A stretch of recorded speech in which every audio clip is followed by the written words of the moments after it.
Coming up on Sports Scene, the Millers keep rolling. Rematch of last year's county championship. All this and more on Sports Scene.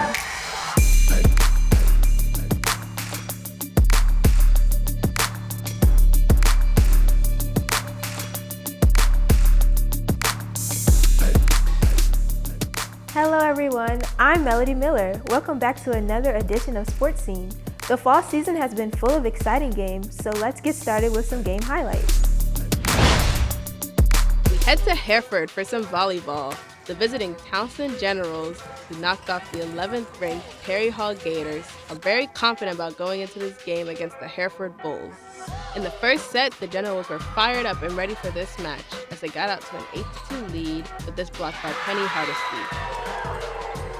The county champs got into a groove with this soft shot by Rebecca Fedoroff. She was not done yet with this blast as they tied up at 20. Both teams would continue to go back and forth, but outside hitter Isabel Reed would deliver a blast of her own, and they would take the open set 27-25. The second set, the Bulls would take control early with a good frontline play by Lauren Kraft and Madison Cavey. They would win the second set 25-21. In set 3, Hereford would dominate early with this smash by middle hitter Bryn Nodar. The Bulls finish off the Generals as Rebecca again sends it home for the kill, putting them up 2-1. The Generals were looking for a spark in the fourth set, and they got it from Tyler Herndon with this hit. Tyler continued her strong play as she lays it in, catching the Bulls off guard. Townsend would take set 4, 25-20, and tie it up at 2 sets apiece. In the final set, the Bulls got out to a strong start and early lead. The Generals tried to mount a comeback with this ace by Isabel, but the Bulls were too tough down the stretch and beat the Generals 15-7 in the final set, which was a great game by both teams.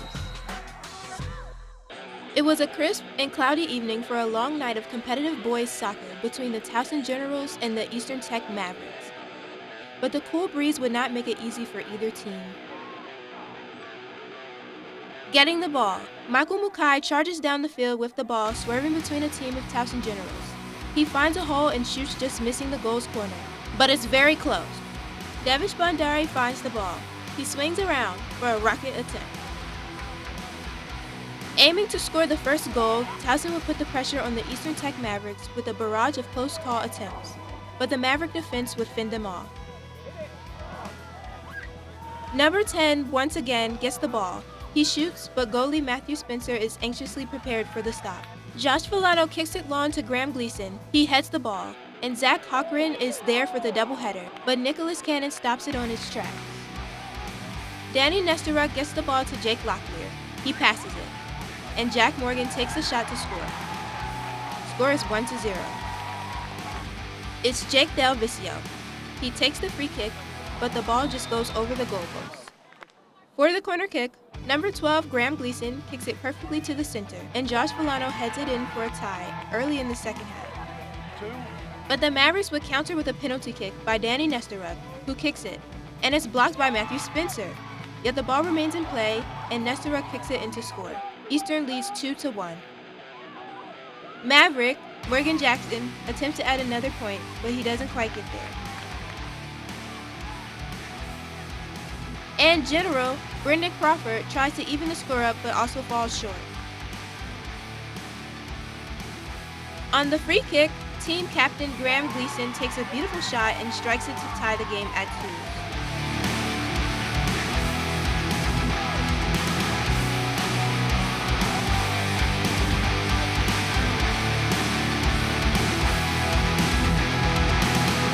The game would go into double overtime with both teams fiercely battling it out for the victory, but neither team would break the tie, leaving the final score at double deuces. Rivalry Week and a rematch of last year's field hockey county championship game.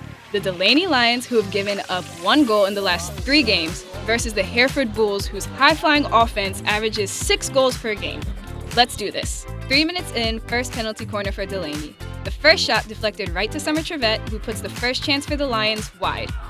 Other side of the field, first attack for the Bulls. A missed hit goes to Caitlin Meeker, who fires right into the goalkeeper Faith Dorr. Eventually, the ball trickles out and we're scoreless after the first.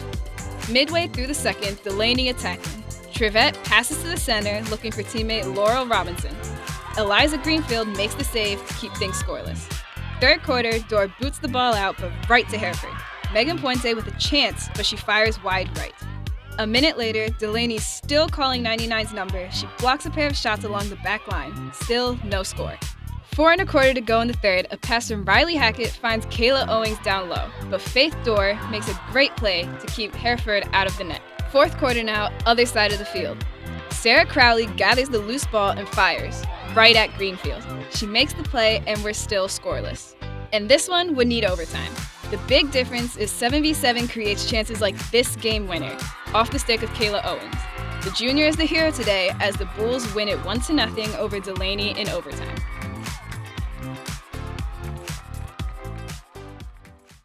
We head to Milford Mill Academy as the Millers are trying to continue their dominant ways in the county as they face another tough task against the Dundalk Owls. First quarter action, it was a defensive battle as both teams were trying to set the tone early. Late in the first quarter, Milford's QB, Deshaun Purdy, tried to take a deep shot downfield, but Jaden Vergara was there to snatch this INT for the Owls, keeping it scoreless in the first quarter. In the second quarter, Dundalk was moving the ball well, but Milford would score twice by forcing 2 defensive fumbles that would result into touchdowns as Cam Jefferson races down the sideline for 69 yards, and Milford would take a 13-0 lead. The Millers' offense started to kick it in gear with this catch across the middle by Oliver Red Jr. On the 7th play of this drive, Purdy finds Owen Newbern for a 31-yard touchdown.